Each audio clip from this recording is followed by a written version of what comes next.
The America's Cup racing rules are broken and I'd like them to be fixed. So this is a message for the organisers of the America's Cup. This is what I think, and I'd like to explain to you as well why the America's Cup racing rules are broken and how they can be fixed. What's wrong with the penalties as they are? I think they're unbalanced. This imbalance in the penalties is leading to professional fouls, and that's hugely frustrating to see as a viewer. And last of all, it's creating a huge grey area which the umpires have to police. It's too much weight on the umpires, and the whole thing could be fixed, in my opinion, quite simply. So if you don't like whining poms, then I can tell you, you've definitely found your way to the wrong corner of the internet. But I'm trying to be constructive here because I'm a massive fan of the racing. I'm a massive fan of the game and the strategy involved in these match races. However, I think it could really be improved on this critical point.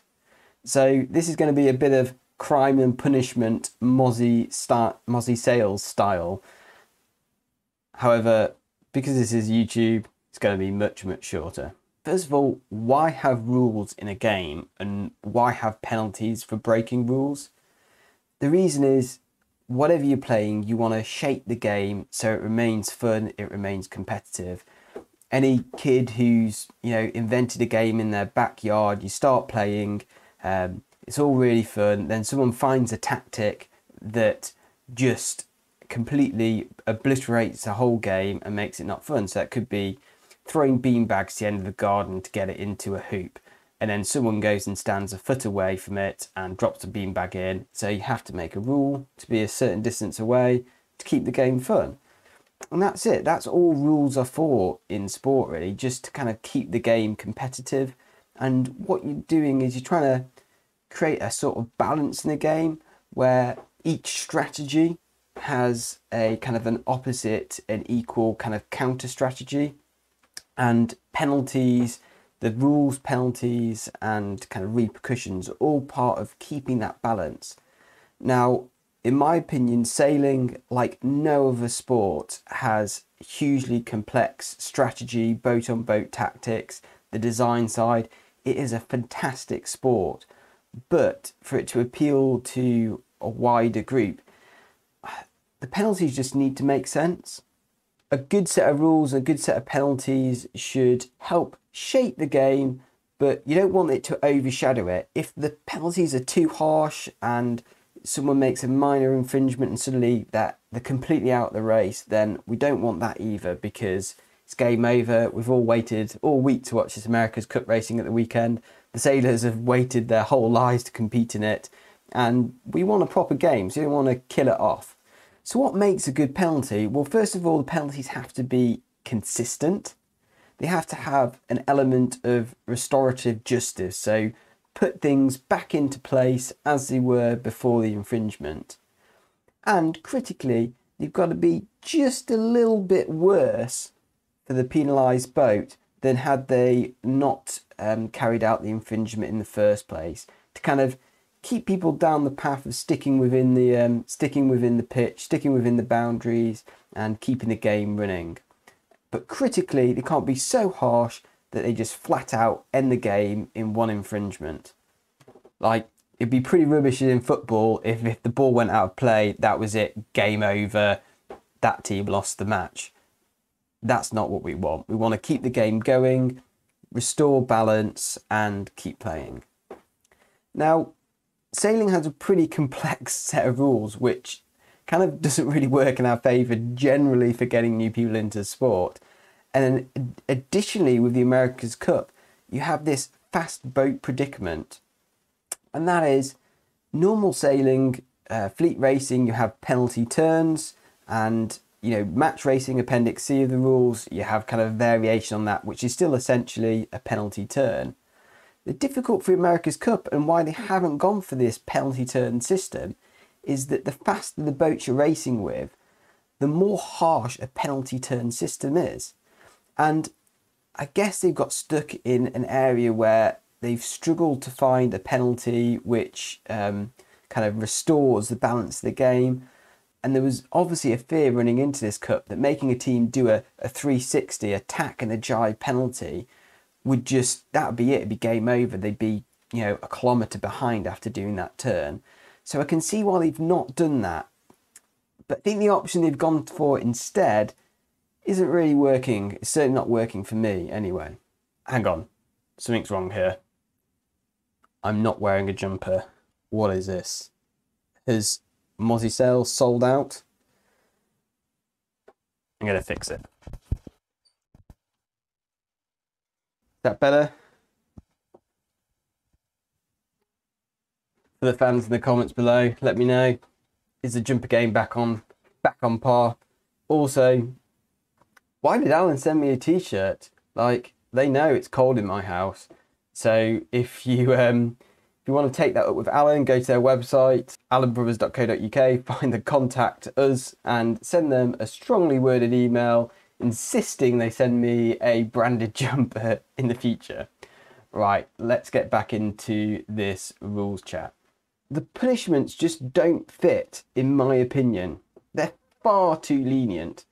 And it's almost always better to commit the foul and take the punishment than it is to avoid the foul at all costs. And what this leads to is professional fouls. And we've seen a few instances of this. And it also leaves this really horrible grey area of, was an advantage gained? So in the America's Cup rules, they'll penalise you 50 metres either behind the other boat or relative to the other boat, and then they'll ask the question, have you still gained an advantage? And actually, if you look at most situations, yes, the action the boat would have had to take to avoid infringing would have lost them far more than 50 metres. So it's very arbitrary when they're adding in this extra advantage gained rule. So this whole problem comes from the America's Cup using relative rather than absolute penalties. In normal sailing, racing rules of sailing, the penalty is either a 360 or a 720 or just a tack or a jibe in match racing. So if you commit a foul, you have to do a tack and a jibe or some combination thereof. Now that's an absolute penalty that's within the boat who committed the foul's obligation to take. Whereas in the America's Cup, the value of your penalty really depends on what the other boat's doing. In the America's Cup, they've got a 50 metres relative to the boat. So how much you have to give away in kind of time around the course or distance around the course is just totally dependent on what the other boat is doing at the same time. A really good example of this was in the America's Cup World Series when Team New Zealand were racing American Magic. American Magic got a penalty. Team New Zealand went around the mark, accelerated away, and the penalty was gone. American Magic didn't even take any penalty. They didn't even try and lose 50 metres. Their penalty was wiped, not by them being penalised, but by Team New Zealand just happening to get a bear away in that time frame. It makes no sense. And conversely, if you get a penalty and the boat ahead of you who's not penalised keeps on moving back as you try and take your penalty, then your penalty never cancels. And we saw this between Luna Rossa and Ineos, when Ineos had that penalty and they were trying to tack to clear the penalty, but every time they tacked and lost distance, Luna Rossa would tack and lose distance as well. So that penalty just stayed on Ineos the whole way up the beat. Now, granted, Luna Rossa has to be giving up distance as well, but it just neutralises the race for a little bit longer and kind of just detracts to the racing. I just like to see the teams be able to know what their penalty is. It'd be intrinsic to them do the turn and it be over and then back into the racing, rather than have this involvement or relativity to the other boat. I just don't get that. And it also is putting stress onto the umpires, because they're then having to make a call about all this. And there's actually an additional rule, 44.3b, where if the team's trying to slow but the boat ahead is slowing as well, then they can just clear that penalty. But again, this is just really subjective, and all the time the umpires are looking at this, they're not actually umpiring the game, they're just sorting out who's taken penalties or not. And secondly, because these penalties are all relative, the sailors on the boat have no way of knowing when they've completed it. In normal sailing rules, when you've done a tack and a jibe, you know you've done your penalty and you can carry on racing. Whereas here, the penalty is cleared by the umpire looking at their screen and telling the boats when they've done it. And now the penalties are supposed to be 50 metres. But if you watch, often the actual penalty that the teams suffer is completely reliant upon the timeliness of the umpire telling them they completed the penalty. An example of this is the final race of the Prada Cup final. Yes, have about 20 metres to kill. Let's speed that. 20 metres, still down. 20. With Luna Ross's starting penalty, they had to give up 50 metres, and they were waiting for the umpire to say, Italy, this is the umpires. Italy, you still have about 17 kill. Clear, penalty complete. Down, clear, go boys, go. It got to 50 metres, there was a slight delay in the communication, and before they knew it, they were like 70 metres behind. So they had to take a more extreme penalty just because the umpire didn't tell them soon enough, which is just kind of like an insane system. All the technology they've put into removing kind of the subjectivity of the rules, and yet we're still left with this.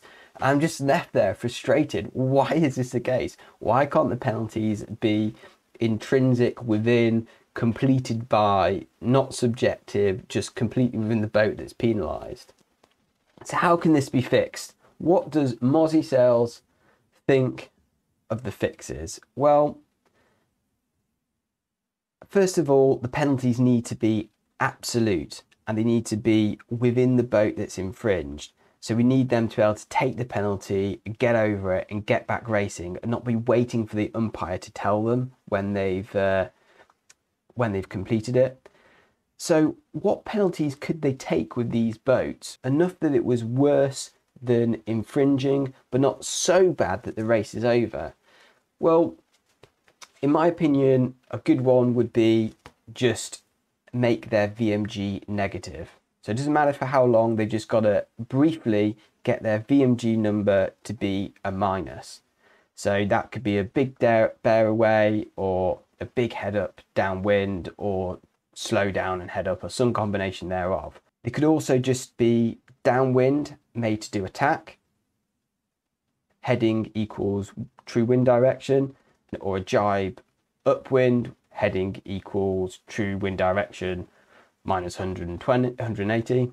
Now, what I like about absolute penalties is it makes the skill of the penalised boat important. So suddenly they've got to take their penalty. They've got to do that boat handling in a skillful way. And it makes the racing so much more interesting. And actually being able to do a good 360 or a good 720 is a key aspect, or a good tack penalty or a jibe penalty in match racing. That's a key aspect of sailing. Being able to have the boat handling to kind of reduce your penalty value. Secondly, I think penalties should be allowed to be carried. I like in the old match racing where people accumulate a penalty and then they can try and offset that penalty. Even if the penalties are quite harsh, it stops them from necessarily being game ending, and that keeps the game alive for a lot longer. So you can either choose to take the penalty early and then try and attack, or hold on to that penalty and try and neutralise it, or get an advantage and then take the penalty at the end. So I always think that's quite a nice kind of jeopardy of traditional match racing, and I'd like to see that return. Some people say it's too confusing for the viewers. I don't think it's too confusing. I think people can actually understand form far more than the America's Cup kind of, I don't know, media team give them credit for. So I think that would be fine. I don't think it wrecks the game. I think that adds, kind of carries the game, keeps the game alive for longer, which is what we want to see. And finally, I think penalties should be increased generally, the value of the penalty, because at the moment we're seeing far too many penalties where it's kind of meaningless, especially going out of bounds. We've seen several teams just sail out of bounds, tacked to try and keep foiling or try and get foiling. And they just know that by the time they've tacked, come back into play, been slow off the foils, then, you know, it doesn't matter, the penalty's going to gone. And it's just kind of professional fouls, which is frustrating to see. So, yeah, loads of room for improvement, and I'd definitely like to see that used in the next America's Cup. Also in stuff with other fast boat racing, like the Sail GP, be really good there as well. So, yeah, thanks for watching this video. Don't forget to email Alan to request them to send me some jumpers. I need some more jumpers. Take care, thanks for watching, and hopefully there's going to be some racing soon.